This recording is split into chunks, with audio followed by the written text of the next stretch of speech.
Um, it's also good. I love the way you asked the question, what is it like me and my people to do? Of course, there's another part to that as well. We've got to we'll get the Lord's wisdom, which is really interesting because it will, it's sort of a little bit of reflection here because there's lots of things that we have to consider. So it was good the way we responded this morning, but we actually ultimately have to get the Lord's wisdom about some people it's too hot, some people it's too cold, because we're going to have new people coming in and we've got all these things to consider. So I actually don't have the wisdom, the total wisdom for it. We're going to need to ask the Lord about this, which is a good way to talk about, to come into what I want to share with you this morning. I want to talk to you of something that Dr. Woodroff shared with the tech team and a talk he entitled The Posture of the Implementer. And he was talking to the representatives of the Congress communication team right around the world. He's talking to about 300 people in Dubai and about another 1,400 online, including Kevin and Justin. And he was talking about what if we're going to implement something, if we're going to do something, what should be our posture? Our posture means our condition. If I'm going to fight with Paul, I got a certain posture I'm going to adopt. If we're fighting, I'm not going to go up to him and say, there's a particular posture I have. And in various things, we have these postures. Probably all my analogies, I'd sort of think of sport, certain postures you're doing in sport. If you're going to kick a goal, if you're going to face a bowler or whatever, there's certain place where you stand and you're ready to do something. So what's the posture of an implementer, or as he put it, accessing the architecture of the divine mind? Now, we do this because, remember, we live in two worlds, in one sense. We live in one kingdom, the kingdom of God, but we have these two streams that flow side by side, and we've had a lot of emphasis on one stream, but that's actually helping us with the other. So it's not like our Congress side and our more heart-based, nurturing side with Jim Wilder is different. They actually complement one another. But I'm interrupting what we're doing with the Hesed community and Kashay and all those things to honour our responsibility with Congress. So when we look at the posture of an implementer, and we also then look at how we make this work,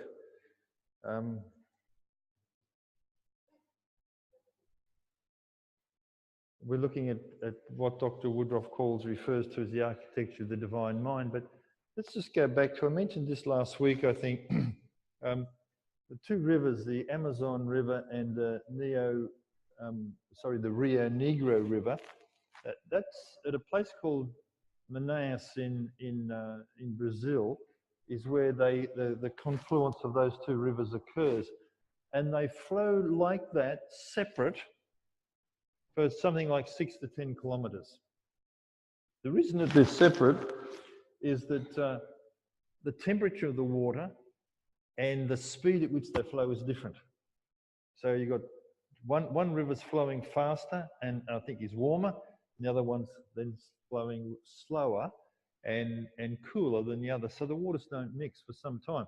One's black, the Rio Negro is black because it has a lot of humus, a lot of plant material in the soil, and that's why it's black. And the Amazon has picked up a lot of silt along the way, and that's why it's that brown colour. They do eventually merge. It's interesting. What causes them to merge is they come across obstacles, and that creates eddies, and eventually they flow together. But so sometimes we're like that. But what struck me was when I went to the radio on Friday, they were inviting pastors in to talk about what was happening. And on the way in, I was thinking, what am I going to tell them? I thought, I really need to start from the heart position, where we've journeyed, what's actually going on, because that's actually a reflection of something. That's actually what's producing what's happening here now. And I found that as I was being interviewed, things just flowed. They just poured out. There was no holding back. I could just speak freely. And I was reflecting in the car going home. Remember I said last week, God has said you have the privilege of standing between like what he's doing with Wilder and what he's doing with Woodroff. And you have the access to both. It's not one's right or one's wrong or anything else. And what struck me was, so Doc has really emphasized everything coming from the heart. And Wilder's really emphasized, it's got to start from within. Like Reformation of the church is not changing the structures from without, it's changing the structures in the human heart. But Wilder's shown us how to do it. I just gave thanks to God that we'd had such a privilege to be in such a place. So let's just talk a little bit about this, accessing the divine mind, or how we implement things. Now, if we look at mankind, we've done incredible things. You look at people on the moon, and now look at all this technology we have now.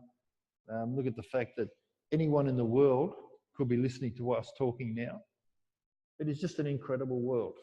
It is an absolutely incredible world that we just can't even comprehend what it once would have been like. I think I was sharing with someone during the week, we're talking about heating, and I said, when I went to school, I remember there used to be fire monitors. And the fire monitors had a job of lighting the fire, the wooden fire, in the classroom. Now, can you imagine that happening today? Can you imagine all the occupational health and safety, all the issues that would come out of that, or some kid out there with an axe chopping wood? Like it just would not happen. See, things have changed. We've moved so far. We don't chop wood now, we flick a switch. But so we've achieved all these incredible things. And if you look at the history of our church has achieved incredible things. I mean, starting from nothing, starting from a few people, it began to grow. We had a school, we started from nothing, it began to grow, got a preschool, all those things. The church has done incredible things. And you look at the story of any church, you can trace through and see what's happened. So man has done incredible things for himself, he's done incredible things working for God. The interesting thing is, where did we start? Where did man start?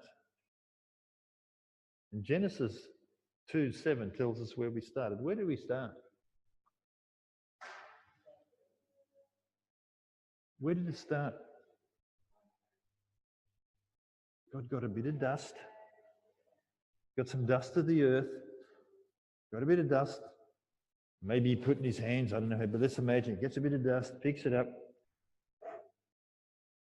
creates man, and breathes on man, and man becomes a living being, a living soul. That's where we actually started from, dust. So what an incredible thing. This is where we achieve all these things. We started from a scoopful of dust in God's hand, and he breathed on it. So we're going to think about, well, if we want to do things for God, then do we want to think about them the way we would do them, or do we want to think about them the way God would do them? Now, that's a rhetorical question, because I'm assuming you're going to say, yes, we want to do it the way God would do them. And that's what we want to do. So it's like, I'm going to use a Woodroffism. In the Woodroffism, he says that dust is a divine choice for starting anything. It's probably not good for me to be taking a coat off online, but never mind. I shut the front door, and so it started to heat up again. So dust is the divine choice for starting anything. Now, what's he mean by that? In other words, if we're going to do something for God, where do we need to go back to? Thank you, I know nothing. I know nothing, or to use another Woodroff expression, right on me all over again. So dust is the divine choice for starting anything. And so then he made this statement. He said, the true mystery is not the work you do, but the dust you are. So if you consider, okay, look, by ourselves, yeah, sure, we've done incredible things. I'm not denying that. And we can do incredible things. We can forget about God and do all these incredible things. But even if we forget about God, God's the one who put the ability and the capacity in us in the first place. And so if we want to do things for the Lord, then that's really got to be the place where we start. You see, dust is saying, look, without God, I'm nothing. Okay? Without God, I'm nothing. So God, we've got something we need to do. What's your starting point? That's why to solve the problem that was presented to us this morning, ultimately we've got to say, well, Lord, where do we start? How do we resolve such an extreme conflict? How ultimately would that be resolved? Now we got by this morning, but we probably need a bit more divine intelligence to really understand how to solve that problem. Jesus said to his disciples and to others, he said, look, unless you receive the kingdom of God like a little child, you'll never enter into it. You just can't make it. You cannot, you've got to have that simplicity, that trust, that, I'll come back to what Loretta said, I know nothing. That's our starting point. Now, sometimes that's hard because we think of all the things we know. But, what about this? Yeah, but God wants to do something new. When he says he's doing something new, it's like he said in Hebrews, when he ushered in the new covenant, he said, I'm doing a new thing, not like the former. I'm doing a new thing. You know, in Isaiah where he says, new things, I'm doing new things, streams in the desert, highways in the desert. If he's doing something new, it's actually new. Now, so it's like, that's like the posture. Now, obviously all the skills that we have, all that past stuff, you can't get rid of it. But what he's saying is don't let that be where you draw from your source. Draw from me. Draw from my creativity. And all that stuff, sure, that stuff will come in. But my starting point is, God, what do you want? What is your preference in this thing right now? How do you want to do this? That's really the process that we want to be able to operate in. King David, was said of King David that he shepherded the nation of Israel according to the integrity of his heart. Internal, first of all, and guided them by the skillfulness of his hands. Then there was the external. The integrity of his heart was how he governed Israel. Listen, remember, Jesus was built, Jesus' kingdom. God said, I'm building the kingdom my kingdom on the throne of David. Integrity of heart and skillfulness of his hands is the way David led the nation of Israel. Now, it's interesting when we look at Paul. Now, Paul's an interesting character, Paul in the Bible, Paul in the New Testament. Must have been lots of people have tried to describe what Paul was like, what he was like physically, and there's been some attempts to describe him, but sometimes you get the impression of this fiery, young, enthusiastic, intense person, don't we? This is what Paul said when he went to the Corinthian church. He said, when I came to you, I didn't come with eloquence or human wisdom as I proclaimed to you the testimony about God. It's not how I did it. For I resolved to know nothing while I was with you. I knew nothing. This is how I'm coming. I resolved to know nothing except Jesus Christ and him crucified. Now here he is. He is like the intelligentsia of the intelligentsia in the Jewish world. This guy's studied under famous teachers, and he's the Pharisee of Pharisees, the Hebrew of Hebrews. He doesn't come to the Corinthians that way. He just says, I come, and I was determined that I would start from a place of nothingness, except for one thing, Jesus Christ and him crucified. I came to you in weakness, with great fear and trembling. This is fiery Paul. I came to you guys, there was fear. I was feeling weak. I was weak. My message and my preaching were not with wise and persuasive words, but with a demonstration of the Spirit's power. Because I wanted your faith to rest not on human wisdom, on God's power. Now, in what we build, isn't that a good premise for what we want to build? That we want to build something. So if you begin to build something that's sustainable and will last, it's got to be built on God's wisdom and God's power, not our wisdom and what we might think is our power. You see, one of the things that happens, I see this all the time in church, and now it's happened to me. People come to church, they join church. And even people who have got successful careers, they come into church and suddenly they start to do things and get involved with things, and their capacity starts to increase. I've seen this time and time, and I know myself. I mean, I can testify and say my capacity to function as a human being, even to function in work, was increased many, many times by what I learnt in church, by what God taught me, by the places, by what other brothers and sisters taught me. So I'm far more effective just by, I mean, if for no other reason, that's a good reason to go and join church. Go and join church for a few years, build up your career, advance your career, learn those skills, get involved with working with people,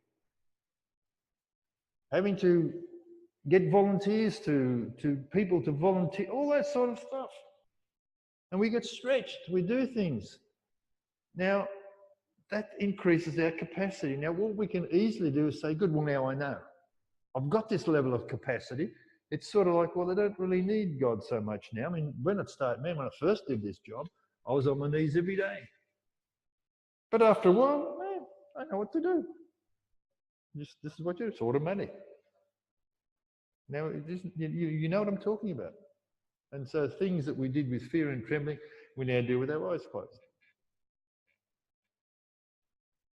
And yet we've got to keep going back to, because you see, that is now relying on our wisdom and what we know and what we think we know.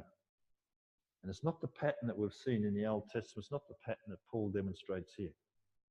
He goes on in that in 2 Corinthians. Paul goes on to say this. He says, for what we've received is not the spirit of the world, but the Spirit who is from God, so that we may understand what God has freely given us. We know God has given us, we sang about it this morning, He's given us so much. This is what we speak, not in words taught by human wisdom, but in words taught by the Spirit, explaining spiritual realities with Spirit-taught words. Who has known the mind of the Lord so to instruct him? That's a quote from the prophet Isaiah. And Paul says this, we have the mind of Christ. I'll come back to that in a moment. We have the mind of Christ.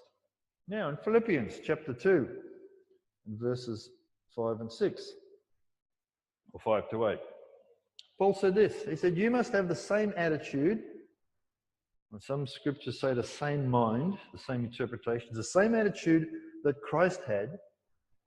Though he was God, he did not think of equality with God as something to cling to. Instead, he gave up his divine privileges. He took the position of a slave, and humble position of a slave, and was born as a human being. When he appeared in human form, he humbled himself in obedience to God and died a criminal's death on a cross. Oh, it was actually interesting that we had back the picture of Jesus as the baby, totally vulnerable, totally exposed, and then Mary taking the kids through, I rock up and they're all fighting. And I'm annoyed and I feel like going home sort of thing was the kids' answers. And that's, this is Jesus rocking up to the world and we're all fighting and carrying on. Yet what's he doing?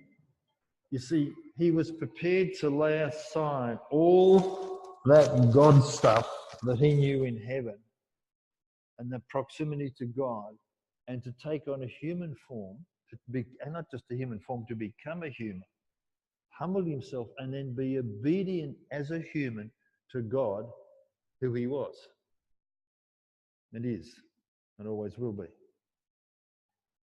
See, here's the divine mind of God now we're now being demonstrated in a man, because the God-man comes down and the God-man says, I was but dust, I am but dust. And that's why then we read, see, here's the technology, the Jesus technology. These scriptures, we're very familiar with these, but they're so good. John 4:34. Jesus explained, my food is to do the will of him who sent me and to finish his work. That's what I feed on. That was after they'd had the Samaritan woman at the well. And then the next chapter, Jesus replied, truly, truly, I tell you, the Son can do nothing by himself unless he sees the Father doing it. For whatever the Father does, the Son does also. See, here's the divine mind again. I only do what I see the Father doing. I'm here to do the Father's will. So what is not, oh, well, I've been there, done that. I mean, yeah, I heal somebody. I know how to do that. Man, I made these people. Of course I know how to heal. No. He healed those God told him to heal. He didn't go and heal everybody because there were still sick people after he died.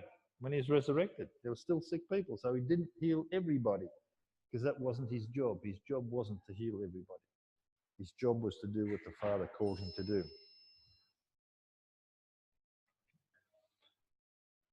More of Jesus' technology. For I've come down from heaven not to do my will, but the will of him who sent me.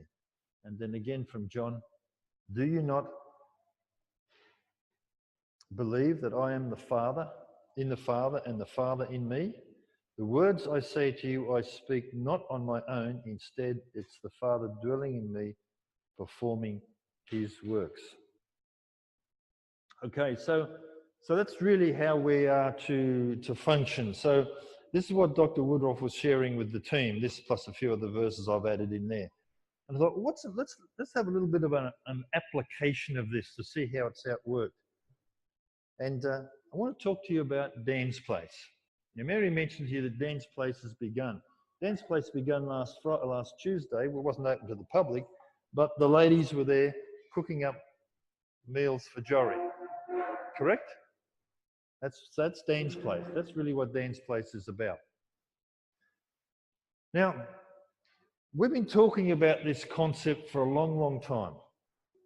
And we've been trying to work out what we can do, and we've tried different things. We've never really come up with brilliant ideas. In effect, we've just had to wait till God showed us how. We've actually had to say, God, what do you want? We don't have the wisdom. And so I've just found it interesting that as we began to work this through, this is what happened. But the other thing I really want to stress is this. This is something that I hope came out in the radio, because I started to talk about Dan's Place. But I said, you know, before we got to there, we had to go right back to when we had a connection with Dr. Woodroff, and he spoke about the church needs to be reformed. And he said, Reformation is the key to what the church needs. That's the message. But the church consists of people, and if the church has got to be reformed, we have to be reformed. I said, so that took us on a journey. It took us on a journey of us having to be reformed. That we had to learn how to do relationships. That's what I was speaking on. I said, we had to learn to love one another. We discovered we have to know how to relate to one another. And we know that there's all these things that stop us in relationships. We had to be able to deal with those things. So God was actually equipping us, and this is what he's done for all of us here. See, he's taken us on a journey. Because if you think about the concept of Dan's Place and a fatherless generation, God spoke about that back in 1997. It's taken us this long on the journey. He then spoke about it indirectly, that when prophesying over Kevin and Marcy, I see a similar message coming through. And that was 10 years ago. And we're now here, and it's taken us this amount of time because God had to prepare us. See, that's the important thing. We actually had to get ready. You see, I'll tell you, look, we get locked in our ways. These dear ladies over here, and they've been faithfully attending this church, and every week for hundreds of years, well, not quite hundreds of years, but for a long time, they would come along every week, whether it was at Phil's place or Lorna Lawton's or wherever it might be, and they would faithfully do Bible studies. And this was the concept they had about ladies. What ladies did was ladies met, they did a Bible study, and then had a cup of tea, and prayed, which is all good stuff. But then next week we do the same thing. Now, whether obviously transformation took place because they're here. But that's basically what they did. Has to be Bible study, has to be cup of tea, has to be prayer, then we go home. Do you know what they're doing, ladies, now? They don't read the Bible so much now, they live it. They live it. So last Tuesday, like I said, they're making mush for Jory. You've got to make mush because just Jory can't eat food at the moment because of the operation. It's got to be all mushed up. That's a technical term for, what is it, puree? Yeah, mush. I use mush Look, most of the guys know what I'm talking about. Okay, so it's puree. So Jory can do it. So someone has to do this. So these gorgeous ladies sat down, got to, and they've done it.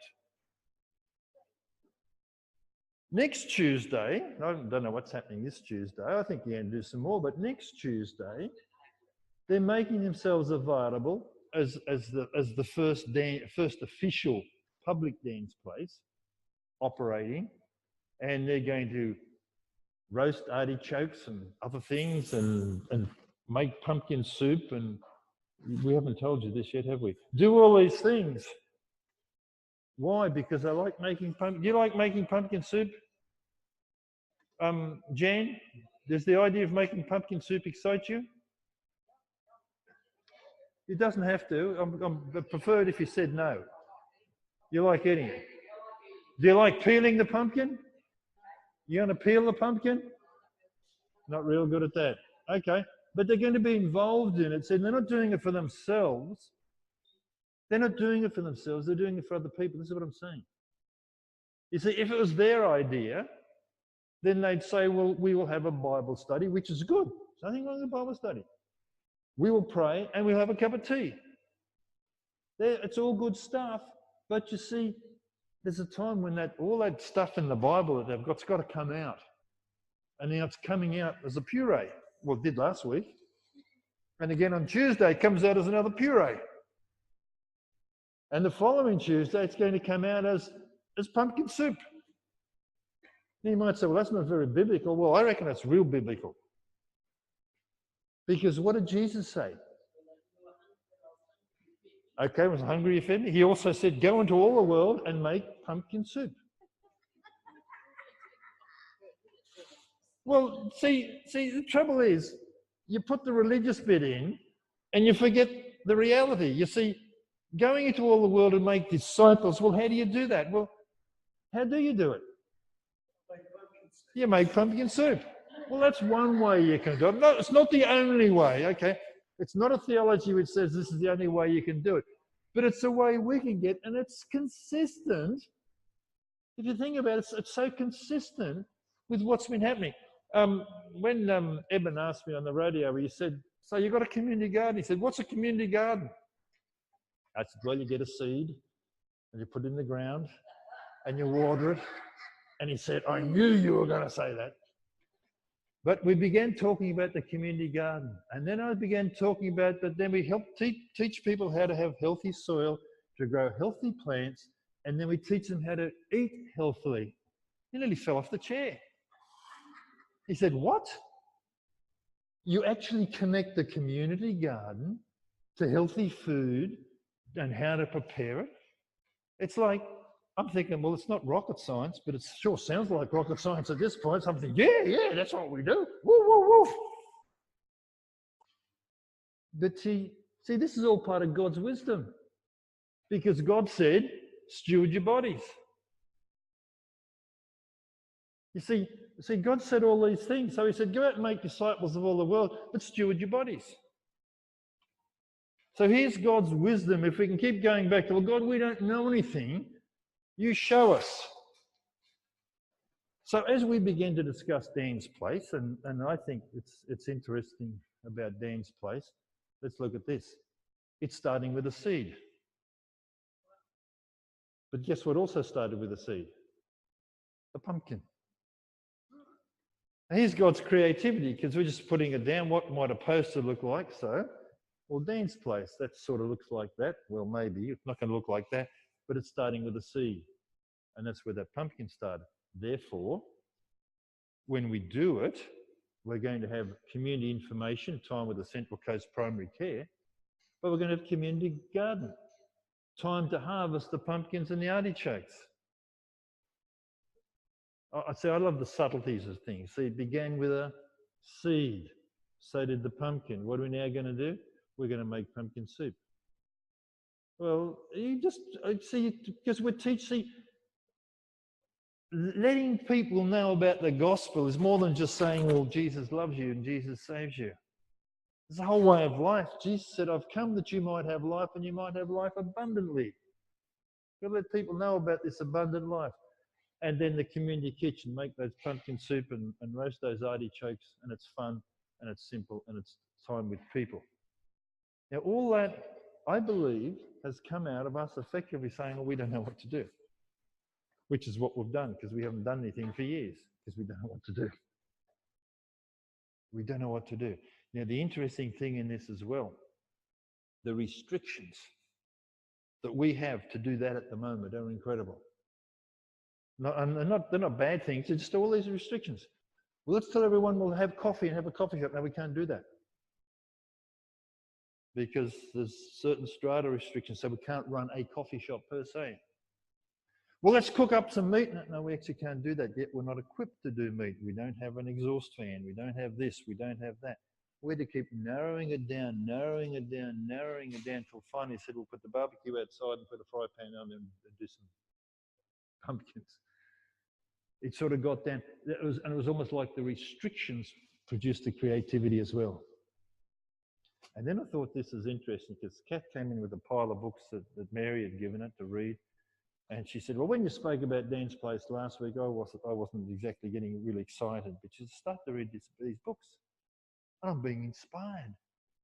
And she talked about going shopping and we had all sorts of wonderful ideas we got as well. I just won't tell you now. And she talked about this inspiration, and then Mary was talking about, cooking up digging them up and cooking up artichokes and things like this. And then I thought, let's get this down to something nice and functional. Let's just make pumpkin soup. Well, their faces dropped. You functional you? Said, there's no life in that for us. So you have to have life. Now, I don't know why baking artichokes has got life in it for some people. Me, I'm satisfied with making some pumpkin soup. That's enough life to keep me going. But do you hear what I'm saying? There was a sense of, there was something living. This was a living exercise. It wasn't, we've got to do this now, we've got to do that now. It was a lively, we were laughing all the way through. It was good fun just to do it. And I have no doubt God was breathing on that. Okay, so we keep going. So I'm just running you through that to show you, like, this stuff is, I just want to give a theory or scripture, and I say, no, it actually has application, because this is application not only in church, it has application in your life and my life. We've got things to do, God, don't know what to do, let's go back and start again. I'm like dust. What are you saying, God? And the restrictions that you and I have in our life, don't say, oh, that means I can't. Okay, that's a restriction. So I can't do this. So God, what can we do? Remember when Jesus was preaching, 5,000 people, and he looks around and says, these guys are hungry. Feed them. Disciples said, we've got nothing. Macca's are closed. We've got nothing. What are we going to do? He said, what have you got? Just give me what you've got, and I'll produce something out of that. That's all we've got to take to God. This is all we've got. All we've got, God, is a kitchen with coving on the floor, so that keeps the health inspector sort of happy, but we don't have any exhaust fans, and we don't have a means to cook, and we don't have a dishwasher to wash things up properly. So if we wash, we can't use tea towels. We've got to let them drain. We don't have to. We go on with all the things that are wrong. And Lord, we can't really get anyone here. And it's blah, blah, blah, blah, blah, blah. So we said, well, God, actually, we do have a pumpkin. We've got a couple of pumpkins, and we've got some artichokes. God began to breathe. Now, that can be in any part of your life or my life, is the way that we can apply and do that. Okay, let's just wrap this up. One last scripture. 2 Chronicles 19.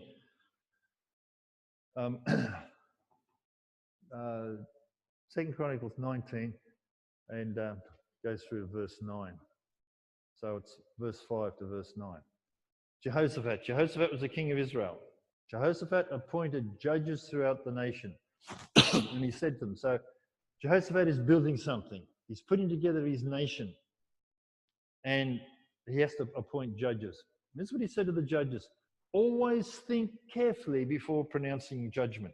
Because remember, he's like implementing something. So what we have to do, we have to think carefully. We had to think carefully the other day. Think carefully about everything we're doing. Think carefully before pronouncing judgment. Remember that you do not judge to please people, but to please the Lord. See, we're not about please. We want to do what's pleasing to the Lord, not what's going to please us. He will be with you. Well, we know that, don't we? Emmanuel, God with us. He'll be with you when you render the verdict in each case. Fear the Lord. One of the things that Congress and Dr. Woodroff has been saying for the past 6 months, fear of the Lord is so important. Fear the Lord and judge with integrity, accuracy, purity. So we do things from the right motives. But we've got to try and be and clear in what we do as well. So fear the Lord and judge with integrity, for the Lord our God does not tolerate perverted justice, partiality, or the taking of bribes. These are instructions to them. We must always act in the fear of the Lord. So what can we say as we implement God's purposes? We've got to think carefully. Don't just, yep, here's an idea we've got. No, we've got to think it through. That's why we had the constraint out there. We were really constrained in what we could do. We've got to think things through carefully. We have to satisfy the divine standard. And what's the divine standard that he wants that might apply to making pumpkin soup? What will be the standard? What will be the divine standard he might want to apply to Jan as she makes pumpkin soup compared to Mary as she makes pumpkin soup? Now, I'll give you a sort of a nitty-gritty example. See, in making pumpkin soup, the divine standard for Mary will be peel that pumpkin. But for Jan, it won't be peel the pumpkin because Jan can't physically peel a pumpkin. You see, there'll be different standards. It's not that his standards, it's not dropping the standards, but these things apply. So what's the divine standard for Kate as against Marcy in a particular situation? That's what you've got to think of. Well, it's not some, oh, up there, we've got to have it. No. What's the divine standard that applies in any situation to you or to me? God is with us. Beware of divine proximity. You see, come Tuesday when the ladies are doing all this puree, God's with them. God's there. Divine proximity. That's a real Woodroff, isn't it? Divine proximity is so much his language. But God is there. Act in the fear of the Lord. And again, personalise it, whatever your act is. What is it that you're doing? Do it with that sense of reverence of the Lord. You see, whatever the Bible says, whatever your hand finds to do, do as unto the Lord. So in this case, as I'm doing this, what's the fear of the Lord that might apply when I'm doing this? And again, it will be personalised. What's your act as against what someone else's act is? Do everything with correctness and accuracy as best as you can. And the starting point is very critical because where you start is going to determine where you finish. See, one of the things we had to say was with Dan's place, I'm all keen, so let's do it every week. Mary says to me, you've got to plan out. If you're going to do it around the kitchen, you've got to plan out the meals every week. I said, let's do it every fortnight. In other words, it's got to be sustainable.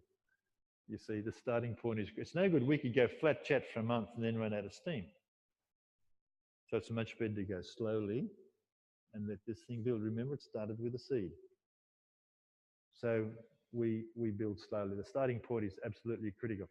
We need hearts that are committed for strong action. In other words, if you're in, you're in, and you're in for keeps. What if it doesn't? What if Dan's place doesn't work out the way we want to on Tuesday week? Well, we've got to go back and talk to the Lord about it and try something else. What if it doesn't seem like anything is well, we're just going to be committed to it. I was talking to one of the ladies from primary care, the primary care in the coast, and she was saying when they started it at Woi Woi, it took them 12 months before they got any takeoff. Just going to something like a Dan's place every week or every fortnight, 12 months before it began to take off. Now they're pushing people away almost. You see, you've got to have a heart that says, I'm going to stick at this no matter what. So we've got to be saying, okay, we're committed as we do this. That's going to be important. And then it just gives us another new context for faith as it operates as we do those things. So there is an encouragement word that I've basically lifted from Dr. Woodroff. If you'd like, I've sent the presentation out to most people. You may have missed it. If you want Doc's actual presentation, I can send you the link and you'd be more than welcome to watch that. But I wanted to personalise it and relate it very much to this community so we can see how this thing works and the reality of God's word in our lives.